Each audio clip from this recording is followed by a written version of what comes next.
in Ukraine and weaken Donald Trump's negotiating position in any peace deal. Putin wants to raise tensions between the US and the rest of the world, according to a Russian document obtained by a Western intelligence agency. The US is currently acting as a mediator between Ukraine and Russia. Last night, Trump confirmed that American envoys were traveling to Moscow to present a potential ceasefire plan to the Kremlin. The proposal for a 30-day ceasefire has still not been accepted by Moscow. Russia has shown no sign of letting up in its 3-year war in Ukraine, with heavy aerial bombardments taking place in the days since the plan was announced. The document, written for the FSB's 5th Security Service Division that oversees operation in Ukraine, lays out the ways in which Russia could boost its standing by inflaming tensions between the US and both China and the EU. Meanwhile, China has called for dialogue with Washington to resolve spiraling trade tensions that have seen the world's two largest economies impose a slew of tariffs on each other's imports. Chinese Commerce Ministry spokeswoman He Yongqian made these calls today during a weekly news conference. US President Donald Trump, since retaking office in January, has unleashed tariffs on major trading partners, including China, Canada, and Mexico, citing their failure to stem the flow of deadly fentanyl and related precursor chemicals. This month saw Trump raise a 10% blanket tariff he previously imposed on Chinese products to 20%. Beijing, however, responded with levies of up to 15% on a range of U.S. agricultural goods, including soybeans, pork, and chicken. China, which is the world's top steel producer, also vowed on Wednesday to take all necessary measures to protect its interests in response to separate new U.S. tariffs on steel and aluminium imports. Back home in Nigeria, the immediate past governor of Kaduna State, El-Rufai, has said that he left the ruling All Progressives Congress APC with the knowledge of former President Muhammadu Buhari. El-Rufai, who was a founding member of the ruling party, defected to the Social Democratic Party SDP on Monday, citing unhealthy situation in the party. Speaking in an interview with BBC Hausa Service on Wednesday, the former governor said he had a discussion with former President Buhari about his decision to leave the APC and his plan to join the SDP.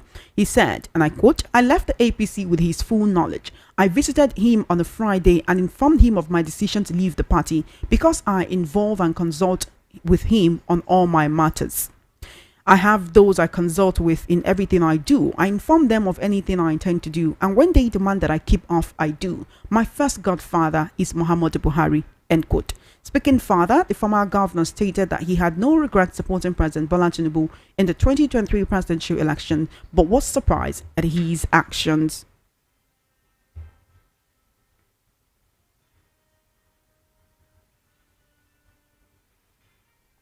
Meanwhile, President Bola Tinubu has resolved the leadership crisis in the Lagos State House of Assembly, endorsing Mudashiru Obasa to continue as Speaker. The decision came after a closed-door meeting between President Tinubu and all 40 lawmakers at Presidential Villa in Abuja on Wednesday. The president's stance goes against the advice of a panel led by former Osun State Governor Bisi Akonde and former Ogun State Governor Gbenga Daniel.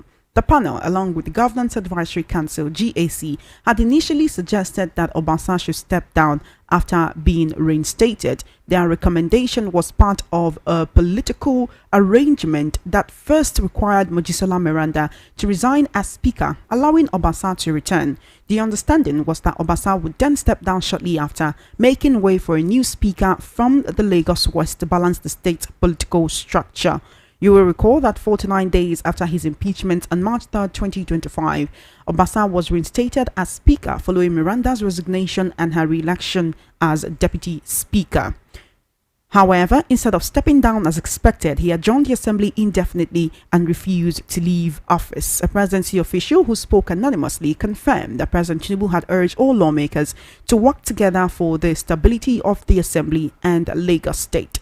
Despite the president's intervention, some stakeholders are reportedly unhappy that the original agreement was not followed. The source, however, assured that President Tinubu will continue engaging all parties to maintain unity. A source close to Obasa revealed that President Tinubu also directed him to withdraw his lawsuit challenging his impeachment at the Lagos State High Court.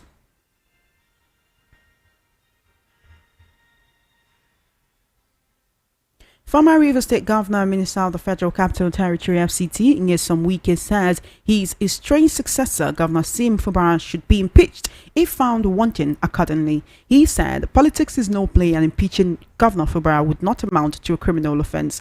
Let's take a listen to Wike speaking at a media parley yesterday. If assembly thinks that he committed infraction and he knows he committed, you find peace.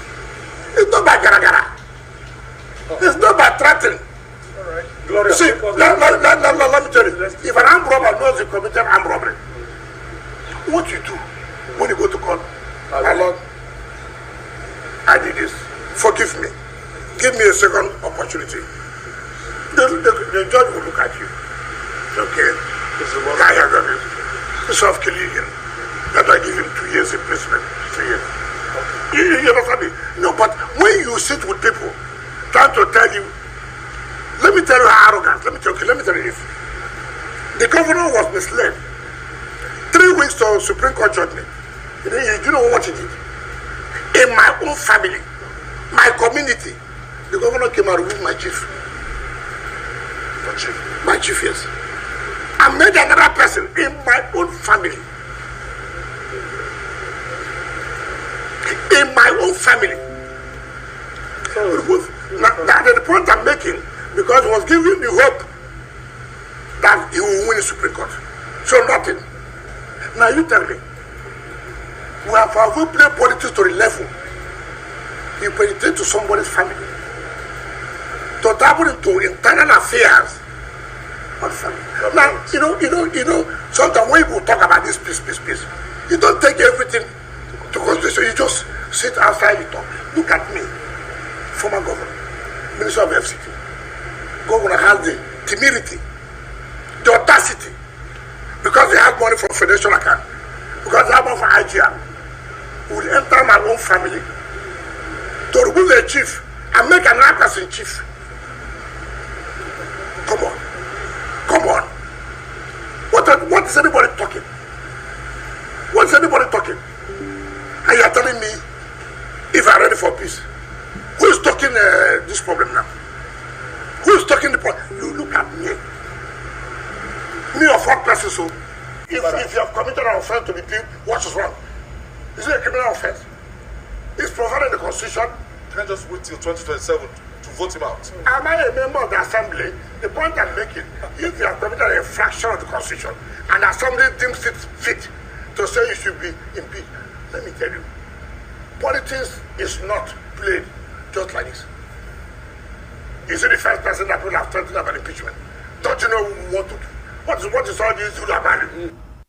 Meanwhile, a lawyer, Kenneth Amadi, has written to the Independent National Electoral Commission, INEC, to commence recall proceedings against the Speaker of the Rivers State House of Assembly, Martin Ameule.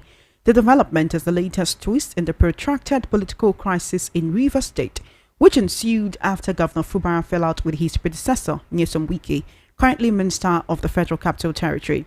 Meanwhile, in a letter written on 12 March, showed that proceedings have been initiated to recall Ameule from the Assembly. The letter, dated 7th March 2025 and addressed to the Resident Electoral Commissioner, INEC, in Rivers State, was titled Pre-Action Notice, Request Made Pursuant to the Constitution of the Federal Republic of Nigeria 1999 and Freedom of Information Act 2011 for a certified true copy of the verified voter register for Obio Akpo Federal State Constituency, Rivers State, as preliminary steps towards the recall of Martin Ameule, the legislator representing Obio Akpo State Constituency at the Rivers State House of Assembly. A stamp on the acknowledgement copy of the letter showed that it was received by the INEC office on March 11, 2025. The Senate has asked the federal government to establish a permanent military base in Gwe West local government area of Benue State to improve security and provide a faster response to attacks by bandits who often disguise themselves as herders. This was part of resolutions during plenary on Wednesday after Senator Tatenge Zam raised the matter of urgent public importance, drawing attention to the worsening security crisis in Gwe West. He criticized the low response of the state government, stating that authorities often downplay the attacks as mere skirmishes. The Senate therefore unanimously resolved to push for a permanent military base in the area. The coordinating Minister of the Economy and Minister of Finance, Wale Edun, has said government policies to revitalize the economy have been yielding positive returns. Adun stated this on Tuesday when he paid a courtesy visit to the First Lady, Oluremi Tinubu. The minister, in his remarks, reaffirmed the government's commitment to stabilizing the nation's economy, with manufacturing and export becoming more competitive with others globally. Following this revelation, VOP News took to the markets in Lagos to ask vendors if indeed food prices have reduced. Let's take a listen. Nigeria's food inflation stood at 26.08% in January 2025 and 22.59% in February 2025. Recently, there have been reports of reduction in the prices of food items in major markets across the country. VOP News took to the markets in Lagos to ask vendors and sellers if indeed it is true that the prices of food items have come down. And here's what they had to say. For me, the rate of which we are buying food in the market has not come down. The price keep on increasing because since the Muslim sisters and brothers started their fasting, people they know that they use food to break fast. What they did was just to increase everything. Look at basket of mango now is 6,000. Unlike before, it's 4,000, 3,000. So for me, nothing come down from this last month to this month. Nothing has come down. Thank you very much. Bẹ́ẹ̀ ni gbogbo nǹkan ló wọ́n ojoojúmọ́ náà fowó sọ́jà kò sẹ́nìtì tó cheap kò sí kankan tó cheap. Tẹ́lẹ̀ tá a sọ pé wọ́n náà a ṣì ń ra 3,000 wọ́n ń ta 2,900 but nísìnyí wọ́n ti ń ta 3,200 3,300 per kilo so ó wọ́n sì ni kò catfish so ó wọ́n sì ni kò reduce. Most of the traders declined to speak on record, but they explained that the prices of some food items had indeed reduced. A derica of egusi, formerly going for 3,000 naira, now sells for 2,500 naira. A bottle of palm oil, formerly sold for 2,500, is now sold for 2,000 naira. One trader even confirmed that a bag of gari has now reduced from 42,000 to 28,000 naira. But some food items have continued to rise higher in price. A bag of gari, which retailed for 3,000 last week, now sells for 3,500 naira. A bag of okra last month sold 26,000 naira, now sells for 30,000 naira. A derica of beans recently sold for 1,600, now sells for 1,200 naira. A bunch of ugu leaves, before sold for 18,000 naira, now sells for 12,000 naira. But the price of tomatoes has continued to rise.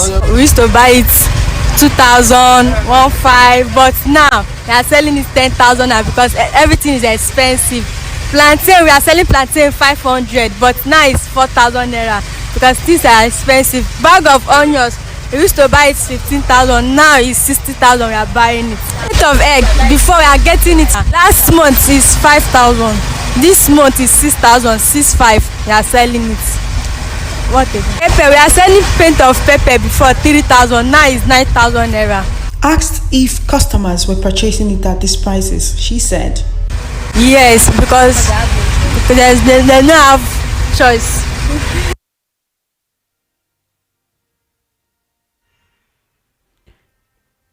You are currently listening to the World News at 12 right here on Voice of the People 90.3 FM. We'll take a short break and return with more news and the news analysis segment. To stay tuned.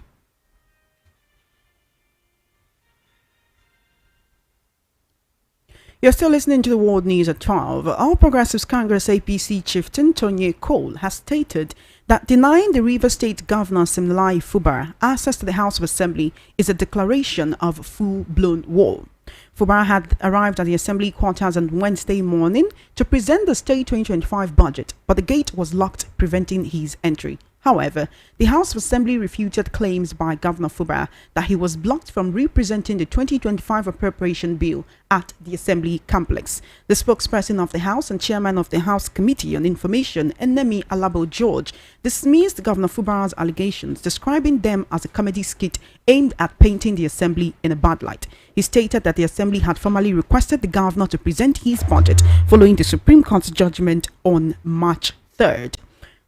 In an interview, Tony Cole said the ongoing crisis is a pure power play that will stop investment in the state. He also maintained that locking Fubara out is a clear statement that he might be governor by title, but power has shifted. He also added that the situation is a declaration of war on both sides and the people of the state will bleed for it. Also, Rivers-based activist Jake Kapale has warned the Minister of the Federal Capital Territory FCT Nyesom Wike to stop issuing impeachment threats against his estranged successor, Siminalayi Fubara. While speaking at a media party in Abuja on Wednesday, Wike stated that the lawmakers have the constitutional right to remove Governor Fubara if they find him guilty of impeachable offences, including allegations of withholding their salaries for months. Let's now head to the news analyst segment. I have veteran journalist, political, social and national affairs analyst, Mr. Peter Anosike right here. I also have via the telephone Mr. Ola Emmanuel. Thank you so much for joining me, Mr. Anosike. It's a pleasure to have you here. Thank you for having me. Thank you so much, Mr. Ola Emmanuel, for joining me. I've been trying to reach you for a while. Hello, Mr. Ola Emmanuel. Can you hear me? Second. Hello, Mr. Emmanuel. Can you hear me? All right, let's start with you, Mr. Peter Anosike. Yesterday, we held a media panel. I'm sure you must have watched that video where, towards some time in the interview, he was really, would I say, vituperating, really annoyed about the situation in Rivers State when he was asked about it. And he has said, heavens will not fall if Fubara is impeached. Well, for me, they say when two elephants fight, it is the grass that suffers.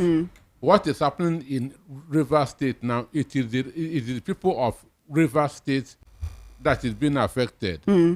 Because no development is not going on as it should.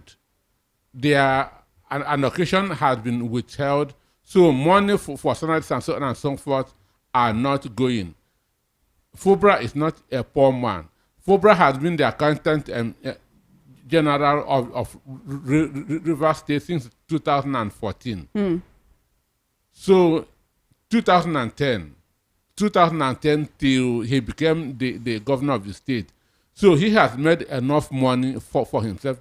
It is the people of Rivers State that will be suffering all this. In the media, during the media party, Wike did say, Fubara feels big because he now has unfettered access to federal allocation that is coming to Rivers State, and that's why he was able to confront him, imagine him, Wike.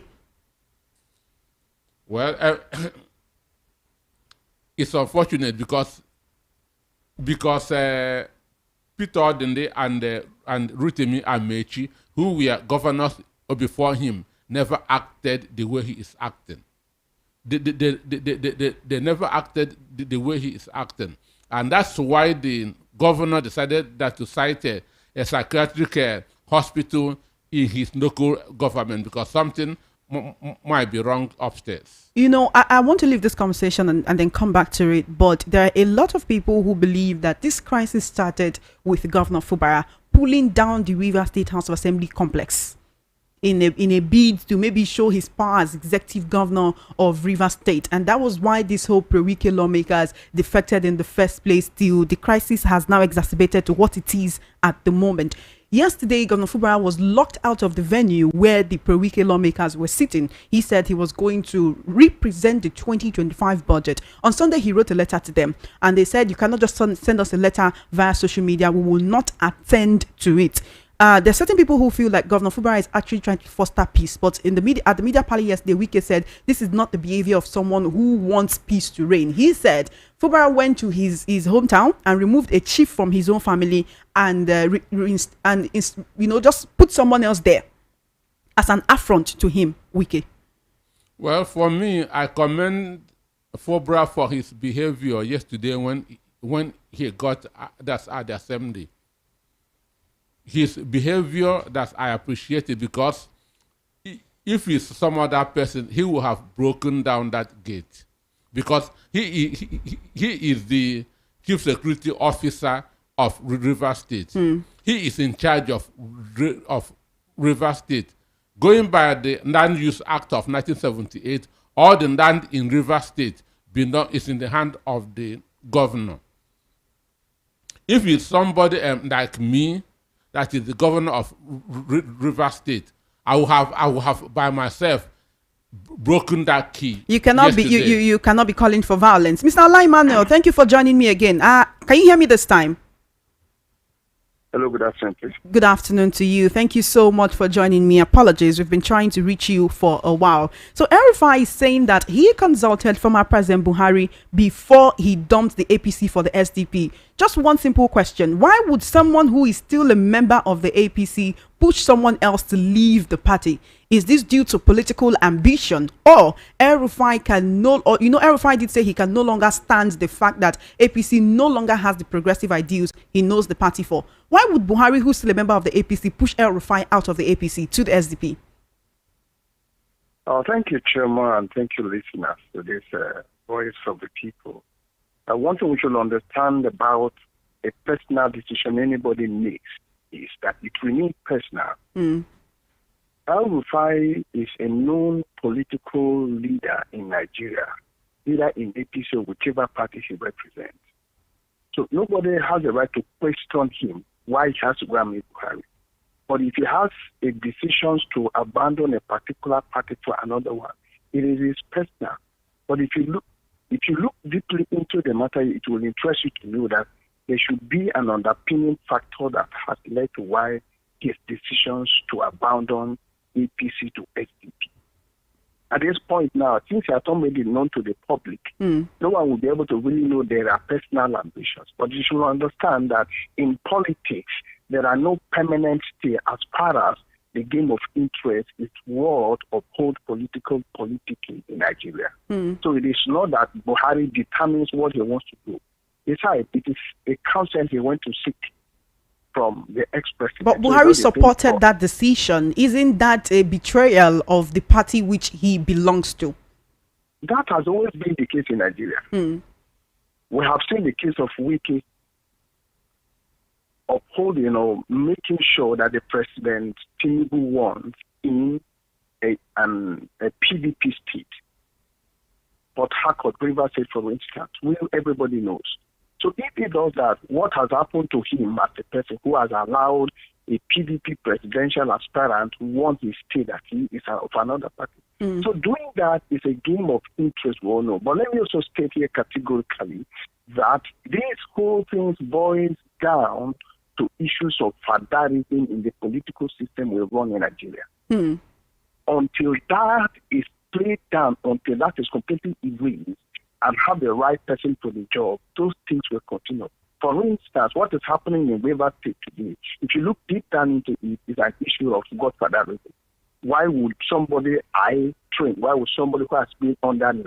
Why would somebody who will have several other persons that has been in this position and eventually emerge as a political head now begin to question my authority? Political fatherism. That is the reason behind all this that is happening. And that boils down to the fact that we are not operating any of our system of things within the confines of the law in Nigeria.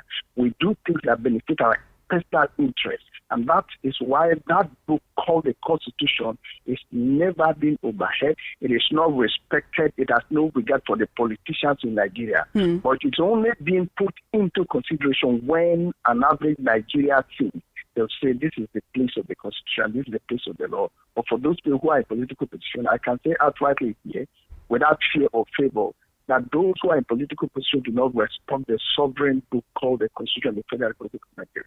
Thank you, Mr. Ola Emmanuel. Just before you go, so that we do not lose you one more time, I want to quickly ask you a question on insecurity, right? The Senate has called for a permanent military base in Benue State due to incessant attacks by bandits whom they have now said disguised as headers. But the people in those places that are affected by insecurity will tell you it is headers or headsmen that are attacking them. You will recall we had a very brief conversation about this this morning. Citing a military base in Benue State, would it stop this headsman attack? Does it also mean that military bases should be cited in Enugu, in Kebbi, in Nasarawa, in Ebonyi, and other different places where insecurity seems to be rife at the moment?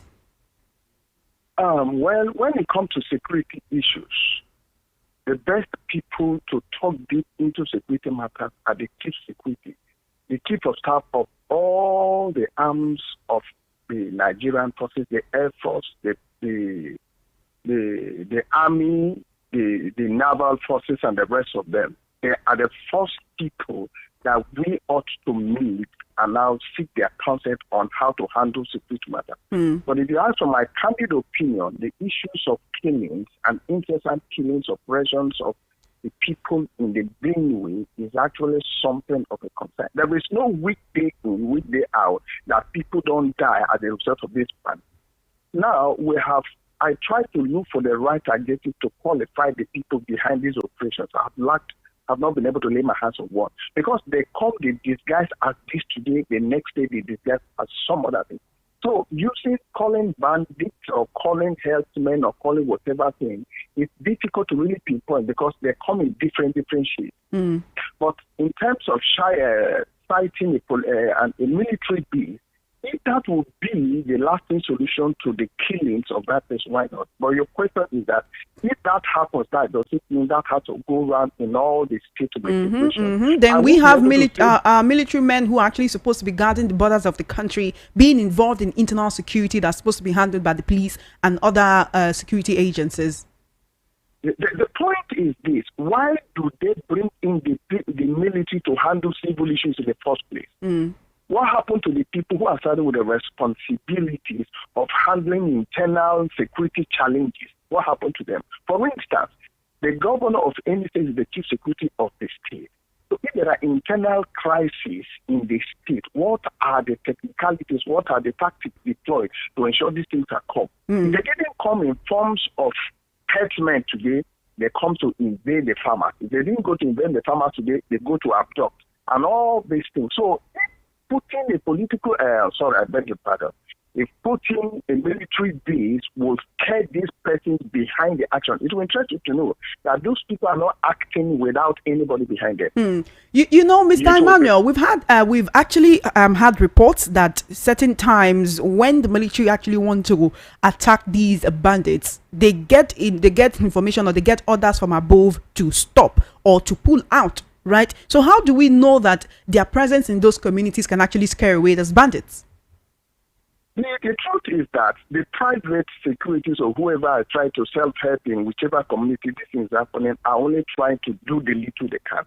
The people that have the powers to do this completely are the men in higher authority. It will interest you to know that calls can be given to any governor who is trying to to trample upon any of those kind of boats. For instance, there are cases of killings in Kwande a couple of weeks ago, and more than 20 to 50 persons died. Have you heard?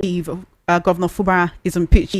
Governor Fubara is impeached. I want to. What's your assessment of the whole River State situation at the moment? For about a minute, so we can go. Well, if you ask for my opinion, Wike is no longer the governor of River State. With all respect to his presence and what he stands in for, he is not. Is no longer the governor of the state, and it should allow the case in River State to be managed by the people who are in governance in the state. He should let go. He is now the minister of the Federal Republic, the Federal Capital City. He should handle the issues of that. He should let go of that. Whether he's a godfather, whether he's a godmother, whether he's a god, whatever he is, let him be aware that when there was nobody usurp power, nobody controls him the way he wants things to be. Let him allow Fubara as the governor to run the state and the legislator how things should be done. There should be no external influence from him. He's saying that if Fubara is impeached, what is his interest if Fubara is impeached? What are the reasons why he wants Fubara to be impeached? Why is it that as an elder statesman, I know him as a man with wisdom. Why can't he make use of his wisdom and his connections to be able to clamp down on the challenges in the river? Is he happy that every minute, every day, every week, that River State come on the fore, on medias, on news, and it's not that it is an issue of something that is bringing the state in the limelight to become a model for other people to say. So for me, I would say that Wike should let go. He should leave his hand off the issues of the state and allow the legislators, the judiciaries, and the executive to manage the resources and the people of River. Mr. Emmanuel, thank you so much. Thank you so much for joining me on the World News at 12. It was a pleasure to have you. I do appreciate you. Thank you very much. Yes, Mr. Anoske, on this River State issue, some constituents led by, or rather represented by lawyer from Obiakpo, are actually seeking to recall Martin Ameule, of course, the leader of the Pro-Wike 27 lawmakers, would I say the Pro-Wike Assembly right now, which has been having this debacle with Governor Fubara. Would you say that's the best thing that can happen now? Will it stop the crisis in the state? Yesterday, Governor Fubara was locked out. You said you're happy with the way he handled the situation. But this process of recall, should it have been instituted before now, from the very first time they defected and all this problem has been happening? Well, recall has never worked in the country. Since 1999 to today, nobody has been recalled. The biggest attempt was made when Dino was the senator, understand me? So all the efforts that to recall him failed. They couldn't get enough votes, so I don't see it succeeding at this time. So the issue is that the leaders of thought in River State should move in and ensure that the right thing is done. But one would say that they've been talking, the Joy National Council, the Joy Youth Council, they've also, even Asari Dokubo has also issued threat. You have several people, but it's like the APC is factionalized in the state on this matter, not just on this matter, but very on this matter. With Tony Okocha saying one thing, Tony Okoli is saying another. Tony Okocha more or less issues threats to Governor Fubara, while you have other people who are supporting him and then say this is not how it's supposed to be. Yes, Tony Okocha is a product of transition committee, but the elected chairman of APC in River State is Emeka Bekay, and Emeka is calling for peace in the state. Emeka is not in support of any impeachment. So then, and I mean that to say something on the issue of military base. We'll still get there. We'll still get there, right? Okay. While we're still talking about this wicked situation. Jacob Powell is saying that nobody will impeach Fubara as he's not committed any impeachable offense. Do you agree with him? Well, from the Supreme Court angle, because the 2023-2024 budget was not presented to a whole house, even though there's no whole house. But peace should reign in River State, because without peace, there will be no development. So we need peace in River State. River State is not like any other state in the country. River State is where the bulk of oil, crude oil that we predicate our budget comes from. So if rivers begin to burn, it's going to affect the economy of the country. It can shut down the federal government. So for me, they shouldn't think of impeachment. It's going to be a damage to the country. All right. I still want to talk a bit on the El-Rufai issue, and then we'll talk about the Lagos House of Assembly. But you can quickly talk about the military base. Like I asked Mr. Emmanuel if this will actually stop incidences of insecurity across the country, and how many of our military men can we really post to several places where insecurity is occurring in Nigeria? The issue is there's already a military base in Makurdi. There's already a military base in Makurdi. This is to be located in a particular local government, Goe West. I'm on it. There's a military base there already. Just like in Enugu, 82 division is in Enugu. There's barracks. There's Okunano barracks, all in Enugu. So, and all these things are going on in Nsukka. Mind you, there was a killing in Ihamufu in Nsukka. There's barracks in Nsukka there. So this military basis has not deterred what is happening. And I don't see it being of any help, because these people either focus on what they were posted to do. They don't want to take up additional responsibilities, because Enugu State has a lot of military presence. So we shouldn't be expecting this. Abakaliki has a division where the Sultan of the Sultan of Sokoto was before his appointment. So there's a military base in Ebonyi State, Abakaliki, and still this is happening. So which means citing more wouldn't solve any problem because they are there and this is happening. Maybe they're not interested in fighting the security there. All right, I want to quickly talk about El-Rufai leaving the APC, going to SDP, and he said he did that with Buhari's consent, and one could say Buhari's blessings as well. No, for me, he shouldn't have said that on air. Why not? It is implicating the president, that's the former president, because he did not tell us what Buhari told him. That's whether Buhari tried to discourage him from the campaign, or Buhari said, okay, or you are free. El-Rufai is an adult. El-Rufai said that he has 80 certificates from Harvard. 80 certificates. So which means he should be among the most learned people in the country. So taking a decision, he don't need anybody as a father, as an adult, as a former minister, as a governor to help him to make his decision. So to me, I see this as an implication on Buhari. So Buhari knew that you are the campaign and he allowed you to go. Which also asked the question, isn't that a betrayal of his party, the APC, which he continues to be a part of, just like Mr. Ola Emmanuel Ikwecha did to what Wike did for the APC while he still remains a member of the PDP? Well, mind you, most of the people in APC today were in PDP many years ago. Okay, so these people are literally just perambulating within the two parties. What Fender called perambulation. So the people who say PDAPC, they are not wrong. Like these parties, they are the same people, same ideology and all that. It's the same people, It is the same people.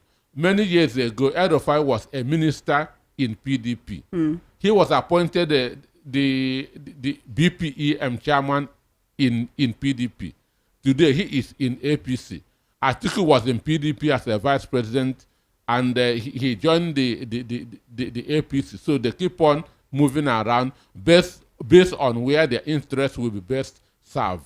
Because they are not moving around for the interest of the country, but for their own personal interest. All right. The Lagos Assembly crisis reports indicate that President Tinubu has backed Obasa to remain Lagos Speaker, and the Lagos Assembly crisis has officially ended. Also, reports indicate that the president's stance goes against the advice of a panel led by former Osun State Governor Bisi Akonde and former Ogun State Governor Gbenga Daniel, which recommended that, oh yes, let Miranda step down, let Obasa come in, then Obasa steps down, and then someone else from Lagos West takes over. But Obasa came in, adjourned the assembly indefinitely and refused to step down. Reports say he has the backing of the president right now, and the crisis has ended. Has it really ended? Well, for me, once the emperor speaks, nobody should oppose. That's why I keep on saying that Lagos is a captured state. This is an authoritarian state where an individual decides the fate of more than 20 people, 20 million people. So the emperor has spoken. So they'll just go back and begin to mourn silently. That is what is going to happen. To happen. They will go back and begin to mourn silently. So officially, it is over. But I know in their minds, they will be disappointed. You talked about being disappointed in their minds. Will the Lagos APC remain the same after this? Or would we see this wave of defections that have been speculated for a while now? You can defect and get away with it in the other states. But here in Lagos, if you defect, you will be messed up. Because it is a captured state. And so you will not see people leaving despite the fact that they are not happy with this decision? No. Lagos is not like any other state in the country. Before you go, I want to quickly talk about the reports on reduction in food prices. So, there were reports of food prices are reducing, inflation is coming down. Even the coordinating minister of the economy and also minister of finance, Wale Edun, says he went to visit the first lady and says, the government policies are yielding fruit. To revitalize the economy has been yielding positive returns. Prices of food are coming down. Well, VOB News, we took it on ourselves to actually go into the market and ask questions. And if you listen to the response, a lot of people are saying, no, it's not true. The price of food items are not coming down, especially for this fasting season. I spoke to the fruit seller, and the fruit seller said, look, the price of fruit have gone higher, knowing that people use fruit to break their fast during Ramadan. It's almost as if, in fact, why is it that what Nigerians are experiencing on one hand is way different? The reality is way different from what the people in government tell us. what he do, so if he wants to know the prices of food in the market, it is the first lady that he will go to. No, he went to tell the first lady that the policies and reforms of the government are yielding fruit. Which markets did he go to that in order to find out? Which markets did he go to? Speaking to the sellers yesterday, some of them said actually the prices of some items are coming down. A gallon of palm oil that used to be sold for 60,000 about 2 months ago is now 50,000. They've also adjusted their own retail prices accordingly. Also, the price of a bag of gari has reportedly come down in the markets, the wholesale market where they purchase to then sell in retail. So one could say that the Minister of Finance is not totally wrong, but how much of these reduction is actually impacting positively on the lives of Nigerians to the extent where they can buy more when they go to the market with the monies that they have? There are things that are natural in the country. An instance, we use hydropower to provide electricity in the country. And we know that during rainy season, we used to have more power supply. Some people will say when the rain starts is when the light goes. No, government has nothing to do with it.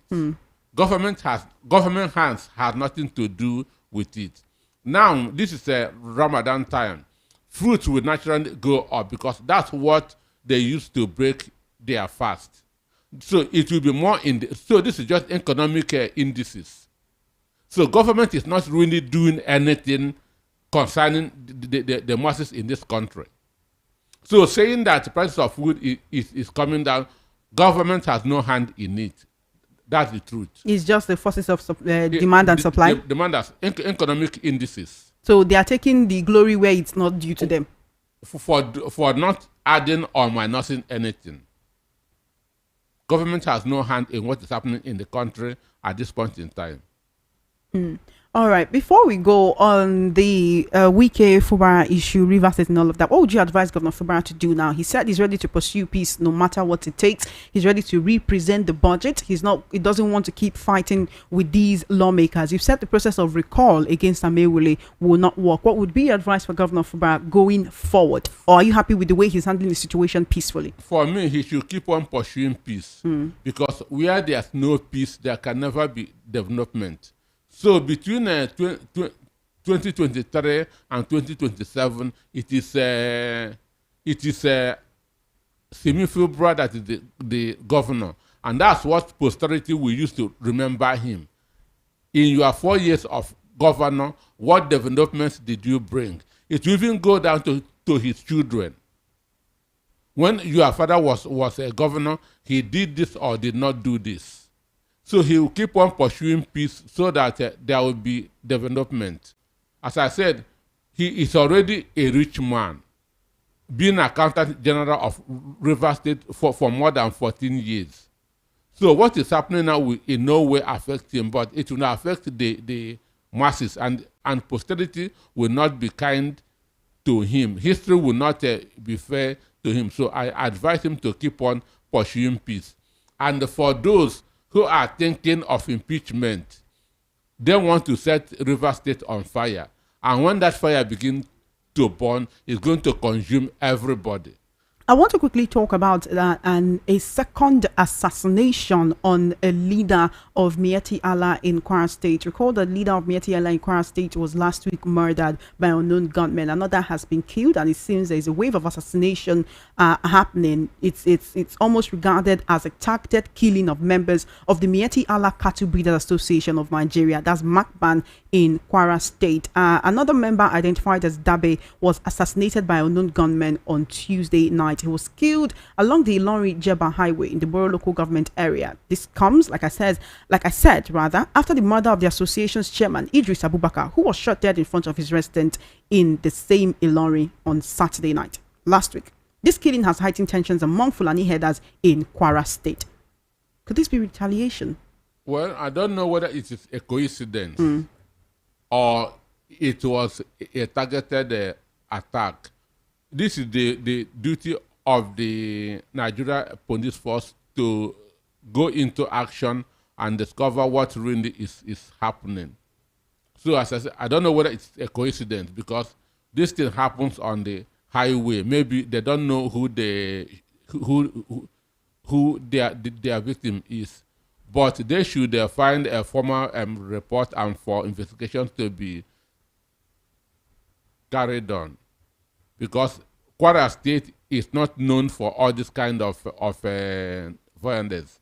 So to me, this is new and something serious should be done about it. Done about it. Thank you so much for joining me on the World News at 12. It was a pleasure to have you here. Yeah, thank you for having me. You have been listening to the World News at 12 right here on Voice of the People 90.3 FM. Just before we wrap up, let's take a look at the top stories again.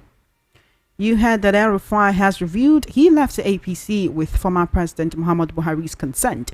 President Tinubu backs Obasa to remain Lagos Speaker, ends Assembly crisis. Wike calls for Fubara's impeachment as constituents commence recall proceedings against Amewule. And Putin's secret plan for Ukraine revealed in classified document. That is a wrap on the World News at 12. My name is Chioma Innocent. Please follow our social media handles at VOP903FM. Good afternoon and thank you for listening.